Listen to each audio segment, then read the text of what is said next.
Montessori teaching பற்றி சில points படித்தேன், அதை ஷேர் பண்ணிக்கிறேன். யங்கர் பேரண்ட்ஸ்க்கு வந்து இது ரொம்ப யூஸ்ஃபுல்லாக இருக்கும். Okay Montessori teaching normal teaching விட எப்படி டிஃபர் ஆகுதுன்னு பார்க்கலாம். It's a play way method. அதை மட்டும் பேரண்ட்ஸ் மைண்டில் வச்சுக்கோங்க. டீச்சர்ஸும் அதான் பண்ணிகிட்ருக்காங்க. ஓகேங்களா? So play way method.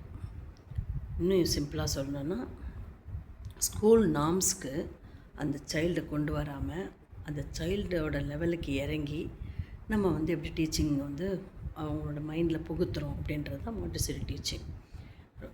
ஸோ இதில் ஈஸி டிப்ஸ் கொஞ்சம் சொல்கிறேன், நோட் பண்ணிக்கோங்க. FISS ஃபிஸ் அப்படின்னு நம்ம வச்சுக்கலாம்.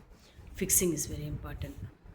அந்த குழந்தை எவ்வளோ அழகாக போயிட்டு எங்கே கரெக்டாக ஒரு விஷயத்தை ஃபிக்ஸ் பண்ணுது.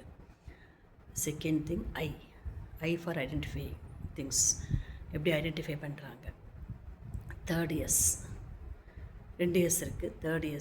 தேர்ட் லெட்டர் எஸ் வந்து சார்ட்டிங் அவுட் கலர்ஸ், கரெக்டாக கலர்ஸ்லாம் சார்ட் அவுட் பண்ணுறாங்களா.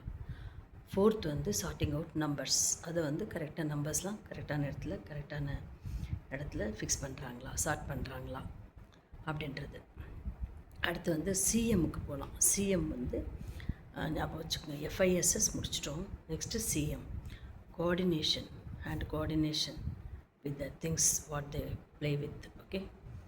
அண்ட் செகண்ட் வந்து மேக்கிங் சவுண்ட். இது வந்து அவங்களுக்கு ரொம்ப ஒரு இன்ட்ரெஸ்ட் தரும், க்ரியேட்டிவிட்டி தரும், அவங்க வந்து ரொம்ப நல்ல ஒரு பேஸ் தரும் மேக்கிங் சவுண்ட். 4P பார்க்கலாம்.